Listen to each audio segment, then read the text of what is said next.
भाई डकी भाई जो है वो मायानास ब्लॉगर भी बन गए थे, रोस्टर था या जो भी था, बहरहाल अभी जो है सितारे गर्दिश में आ गए क्योंकि सभी जो है खिलाफ वीडियो बना रहे थे बंदे के ऊपर, और जो है उसका इम्पैक्ट ऐसा पड़ा कि 1 मिलियन जो है सब्सक्राइबर खो चुके हैं डकी भाई। और मजीद क्या लोग भी ये बोल रहे हैं भाई 7 भी हो सकते हैं सब्सक्राइबर, 7 लाख। पहले 8,30,000 सब्सक्राइबर थे, वो 7 लाख पे पहुंच गए। अब डकी भाई को क्या करना पड़ेगा, हो सकता है डगी भाई कंटेंट अगर आप देखें तो और 7 साल पहले जो एक कंट्रोवर्सी शुरू हुई थी जिसमें हम सब ने डगी भाई का साथ दिया था, जब शाम इदरीस वाला सीन हुआ था, फिर शाम इदरीस ने 7 साल जो है वेट किया और उसके बाद जो है शाम इदरीस साहब ने वीडियो बनाई और उसमें एक एक अब वो लॉजिकल लग रहे हैं, पहले वो लॉजिकल लग रहे थे डकी भाई, अब ये लॉजिकल लग रहे हैं शाम इदरीस भाई। तो ये दोनों जो है ना लॉजिकल अपने अपने टाइम में लग रहे थे, जिसकी वजह से एक वक्त था कि शाम इदरीस के डिक्रीज हो गए थे सब्सक्राइबर, अब वक्त है कि डकी के डिक्रीज हो गए सब्सक्राइबर। अब मजे की बात ये है कि जिनके भी सब्सक्राइबर जो भी वीडियोस बनाए थे, मैंने देखा बल्ला ब्रदर्स ने भी बनाई, फिर वो क्या कहते हैं तलहा ने भी बनाई, तलहा रिव्यूअर, तो ये सब ने बनाई और इन लोग के साथ साथ जो हुआ वो जाहिर सी बात है वो गलत था और ऐसा होना नहीं चाहिए था किसी के साथ भी। बहरहाल डकी भाई का जो ये वाला सीन था कि अब डकी भाई के जो है ना डिक्रीज हो रहे हैं सब्सक्राइबर, उसकी सबसे बड़ी वजह यह है कि नेगेटिव रिव्यूज एक तो कोर्स के ऊपर जा रहे थे, ऊपर से इनके व्लॉगिंग के ऊपर जा रहे थे। व्लॉगिंग तो सबकी मैं बोलता हूँ कि खराबी होती है, क्योंकि देखो कैरी मिनाटी भी रोस्टिंग से स्टार्ट किया पर अब वो इतना जबरदस्त किस्म का कंटेंट बनाता है, जब भी उसकी वीडियो आती है कारआमद होती है, जबरदस्त किस्म की होती है, मतलब होती उसमें भी गालियां वगैरह है, पर अगर देखा जाए तो उसने वो अपना एक मोटिव नहीं छोड़ा कि वो ब्लॉगिंग पे आ गया, उसको ब्लॉगिंग वगैरह में इंटरेस्ट नहीं था, उस वाला मैं दूसरे काम करूंगा, मैं ऐसे काम करूंगा जिससे कम से कम लोग उस तरह के लेवल पे जाए, मतलब गाली गलौज को हटा के, जिसमें लोग कुछ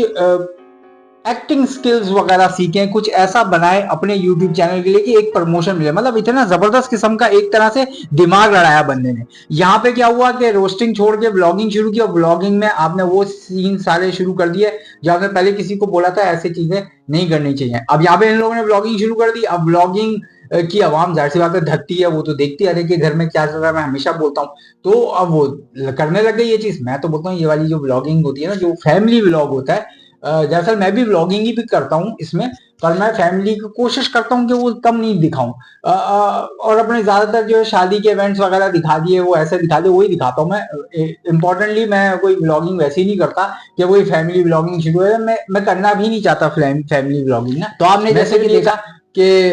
डकी भाई जो है वो व्लॉगिंग पे आ गए और ये जितने भी व्लॉगर्स आ गए, सिस्टोलॉजी वगैरह सब आ गए व्लॉगिंग पे, और व्लॉगिंग ना तो कोई फायदा दे रहा है लोग यूथ को, ना कुछ सीखने को मिल रहा है, इनफैक्ट ये नेगेटिव इम्पैक्ट डाल रहा है। हर कोई ब्लॉगिंग शुरू कर रहा है, कोई जबरदस्ती दिखाना चाह रहा है, देख बीवी देख भी, मतलब ऐसी हरकतें लोग कर रहे हैं। तो ये सारी चीजें जो है नेगेटिव इम्पैक्ट डाल रही हैं, और इंडिया में पॉजिटिव इम्पैक्ट उस लिहाज से हो रहा है कि लोग फिल्म मेकिंग पे जा रहे हैं और भी बहुत सारी चीजें कर रहे हैं, वो इन चक्करों में नहीं पड़ रहे जो फारिग चक्कर है। अब मजे की बात ये ब्लॉगिंग वाला तो आप बोलते हो कि भाई डकी वगैरह बड़े जबरदस्त किस्म ब्लॉगिंग करते हैं, पर फायदा किसका है, डकी का या रजब का या फिर उसका तीसरा सिस्टोलॉजी, या इन लोग का फायदे हो रहे हैं? हकीकत में दूसरों का क्या फायदा हो रहा है? कैरी मिनाटी की वीडियो से कम कोई इंस्पायर्ड होकर कुछ अच्छा तो काम करेगा, यहाँ पे तो इंस्पायर्ड होकर कोई गलत काम पे लगे बोलेंगे कैरी वीडियो से इंस्पायर। अरे वो फिल्म मेकिंग वाले स्टाइल की मैं बात कर रहा हूँ, गाली गलौज की बात नहीं, मतलब उसने एक्टिंग वगैरह को एक तरह से अपना पैशन लिया, उसने कोई व्लॉगिंग वगैरह शुरू नहीं कर दी, व्लॉगिंग से उसको फायदा होता है, एक्टिंग से लोगों को ये फायदा होगा कि लोग उसके एक्टिंग में एक चांस मिलेगा, और दूसरा ये कि